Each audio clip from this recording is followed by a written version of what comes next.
Cynthia Elizabeth Hack was born in Oliver, British Columbia, Canada, on the 12th of June 1944, to Matilda Tilly, a housewife, and Otto Hack, an English teacher and former colonel in the Royal Canadian Air Force. Both parents were of Russian origin. She was one of 6 children, with 3 older brothers and 2 younger sisters. Cindy spent part of her teenage years in Ottawa, due to her father's involvement in the Air Force, and attended high school there. She recounted in her private diaries that her childhood was marked by her father's severity, which included corporal punishment. As an adult, Cindy pursued a nursing career in Vancouver and enrolled in nursing school in 1962. At that time, her father Ray enlisted in the Air Force, and moved the family to France, where he visited them during the holidays.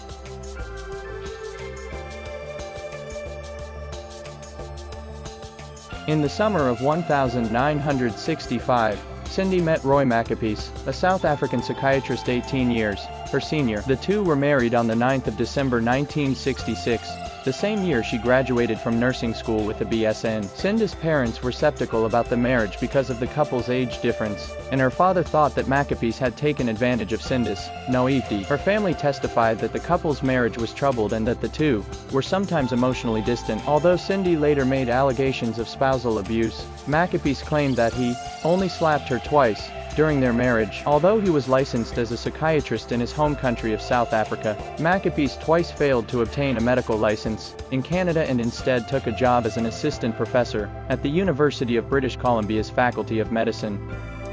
In May 1982, Cindy and Roy Macapiece separated and Cindy went to live alone. The incidents began in September 1982, 4 months after Cindy's separation from Macapiece. At the end of September, she told friends and family that she suspected a prowler was lurking around her house. A series of obscene phone calls soon followed, the first of which was received on the 7th of October 1982. Cindy's mother reported that, although she was reluctant to discuss her experiences, she indicated that the phone calls consisted of an individual speaking in different voices, and that, on some occasions, there was only silence on the other end of the line. Cindy described some of the calls as sexual and violent in nature.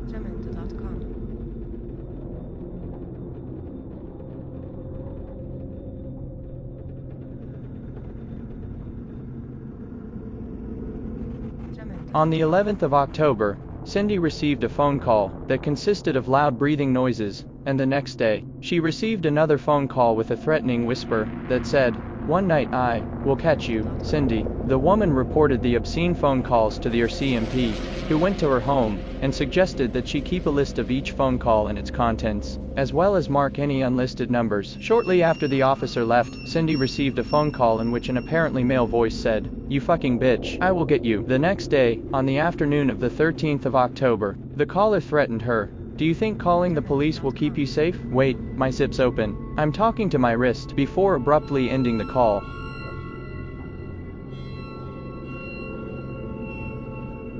2 days later, Cindy reported to police that she heard someone lurking outside her house, and woke up in the morning to find the porch lights broken. On the 15th of October, she reported to police that someone had thrown a rock through one of her windows and entered her house, although nothing else had been disturbed. 4 days later, on the 19th of October, he reported that someone had entered his house and cut a pillow on his bed. Patrick McBride, a Vancouver police officer, suspected that her ex-husband Macapiece was the culprit, but he denied involvement. Cindy herself made conflicting statements about Macapiece, telling authorities that she did not think he was capable of tormenting her, but also told friends and colleagues that he had been violent during their marriage. On the 20th of October, 2 tenants who rented the basement of Cindy's house reported to police that they heard strange noises upstairs after she had gone to work. A neighbor informed McBride that she had seen a man standing outside the house on at least 3 different occasions, and once entering through the backyard gate. The neighbor insisted that the man did not look like Macapiece.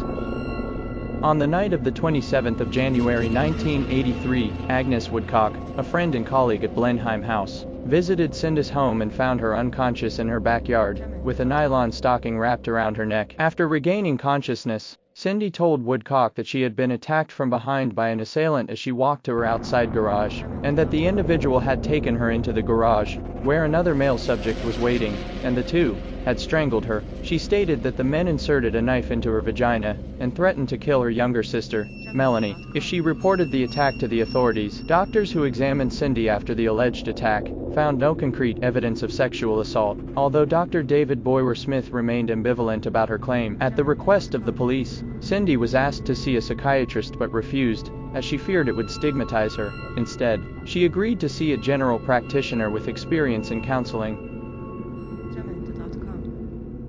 Cindy moved from her residence to a house in West Vancouver on the 1st of February 1983. Less than a week later, she received a threatening letter that read, "Run, rabbit, run.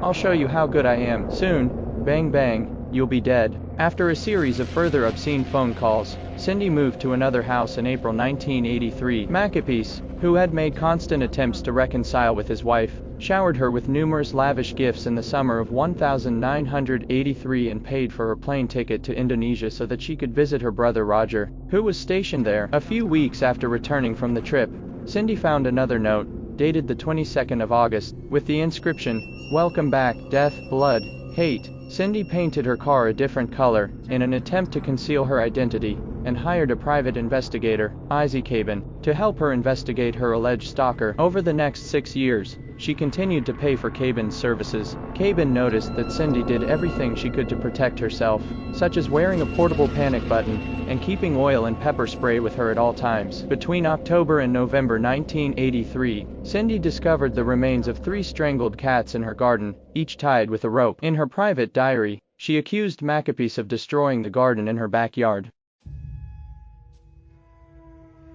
During the summer of 1984, the incidents of harassment reported by Cindy reached a crescendo of intensity. On June 18, in a panic, she called Cabin, who rushed to her house and found her huddled in the garden, claiming that someone had entered the house. Cabin discovered his dog, Heidi, curled up in the basement, along with a card reading, "Happy birthday," along with sexually explicit photos. Heidi had been physically abused, and Cabin noted that the rope tied around her appeared to be the same one discovered on the dead cats that Cindy had found earlier. A cigarette but that did not match the brand Cindy smoked was discovered on a windowsill in the basement. Based on the physical abuse Heidi had suffered, Cabin concluded that Cindy could never have been the perpetrator, stating, "The Cindy I know would never have done that." Over the next few weeks, further calls were received, one of which was answered by a Cabin at Cindy's home while she was at work, and a dead cat was found lying in the stairwell of her home.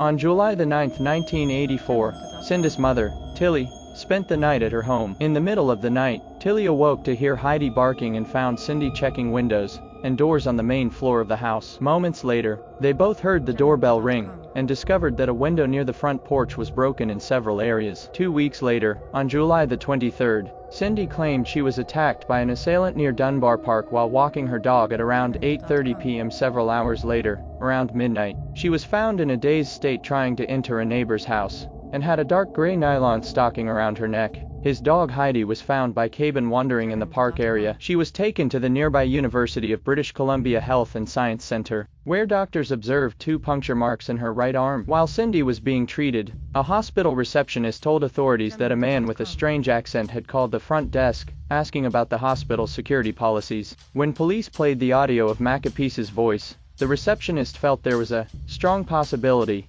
it was the same person. In October 1984, while under the care of a hypnotherapist, Cindy recounted a repressed memory of witnessing a double murder, but revealed no further details.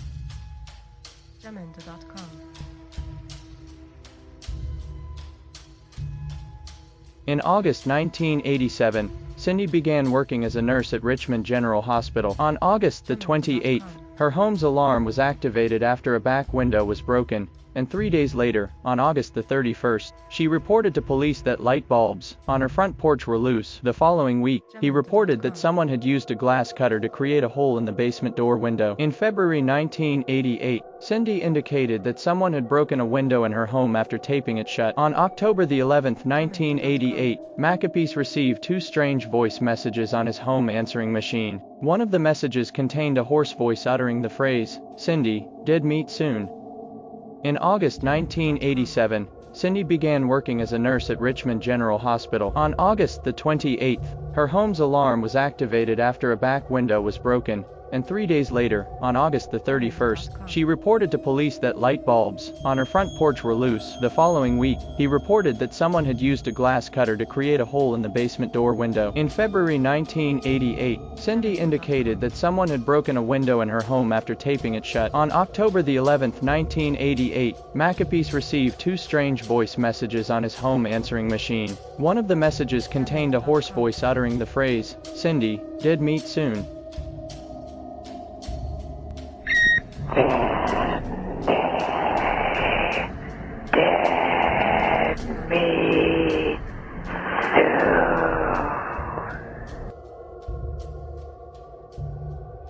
At approximately 4 p.m. on May the 25th, 1989, Cindy picked up her paycheck at Richmond General Hospital. There, she spoke to a co-worker, who reported that she appeared to be in good spirits, and said Cindy informed her that she had not seen any suspicious activity at her home for at least 2 weeks. Cindy was last seen several hours later shopping for groceries at a Safeway supermarket, and visiting a Bank of Montreal at the Blundell Shopping Center. A bank customer told police they were in line behind Cindy at the bank's ATM, where she deposited her paycheck around 7:59 p.m. that same day. Cindy had planned to have an infrared detection system installed in her home for security purposes, and had scheduled her friends Agnes and Tom Woodcock to play bridge and spend the night at her place. After not hearing from Cindy, the Woodcocks visited her home around 10 p.m. and found the house locked and Cindy Chevrolet Citation missing. They spoke briefly with Johnston, who informed them that he had mentioned earlier that he was going to do some shopping. The Woodcocks drove past the Blundell Shopping Center they knew Cindy frequented,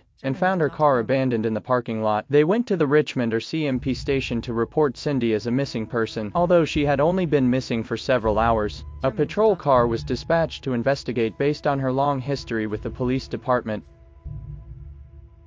Upon examination of the vehicle, blood was found inside the car on the driver's door, as well as groceries and a wrapped birthday present for her friend's young son. The contents of Cindy's wallet were found under the vehicle. A subsequent inspection of his home that night showed that nothing had been disturbed. The police observed that the house was neat and clean, and filled with numerous, well-tended, houseplants. The Canadian Coast Guard searched rivers in the area, as well as the Gulf of Georgia, in an attempt to locate the missing woman. Several days after Cindy was reported missing, her tenant, Johnston, informed police that he had received a call at his office from a man claiming to be her father, inquiring about her life insurance policy. Johnston's secretary informed the caller that he would need to come to the office, as private insurance matters could not be conveyed by telephone. When authorities questioned Cindy's father, he denied ever making the phone call. On June 8, 1989, Gordon Starchuk, a municipal worker, discovered Cindy's body in the backyard of an abandoned house at 8111 Blundell Road, Richmond. Her body was tied with rope in a fetal position, and a black nylon stocking was tied tightly around her neck. Cindy's right leg was lying under a bramble of blackberry bushes, and her coat was found next to her body. The property where his remains were found was located along a busy road near an intersection with frequent pedestrian traffic. On the residence's exterior fuel tank, police found orange spray paint graffiti that read, "Some bitch died in here." A line, painted on the ground with the same orange paint, ran from the fuel tank to where his body lay. Surrounding it, another spray-painted graffiti reading "Devil" was found inside the abandoned house. Sheila Carlisle, a pathologist who examined Cindy's body at the scene, noted that her hands had been bound so tightly that one finger had scraped another to the bone. A pinprick consistent with a hypodermic needle was located on the inside of the right elbow of the body. On the basis of the body were insects and larvae. Forensic entomologist Gail Anderson concluded that the body had begun the process of decomposition where it was found as early as June 2, 1989. The RCMP suspected that Cindy's cause of death was likely suicide or an accident, based on the assumption that she had fabricated her numerous previous allegations of assault and stalking, and this was quickly reported by several local tabloids. His personal private investigator, Cabin, visited the morgue to examine his body on June 10th, and observed that his remains showed lividity, the post-mortem settling of blood, visible on the skin, on the left side of his body. Because her body was found lying on her right side, Cabin thought that she may have died elsewhere, and that her body had been moved to the location where it was finally discovered. Over the nearly 7 years that Cindy had reported the various incidents, The RCMP spent approximately $1.5 million in resources investigating her claims, but could never locate any evidence to corroborate them. For this reason, authorities suspected that Cindy was making up the incidents herself, and had staged them to make it appear that she was the victim of a violent stalker. Cindy expressed frustration with the police department, except for one detective, Jerry Anderson. In a complaint filed by Cindy against the RCMP,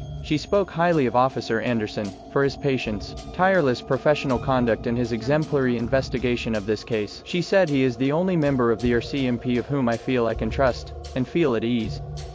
A memorial service was held for Cindy on June 14, 1989, 2 days after what would have been her 45th birthday. The police monitored the funeral ceremony using hidden cameras, capturing the faces and license plates of everyone present. Her ex-husband, Macapiece, was not present. In the summer of 1989, the abandoned house where Cindy's body was discovered was demolished.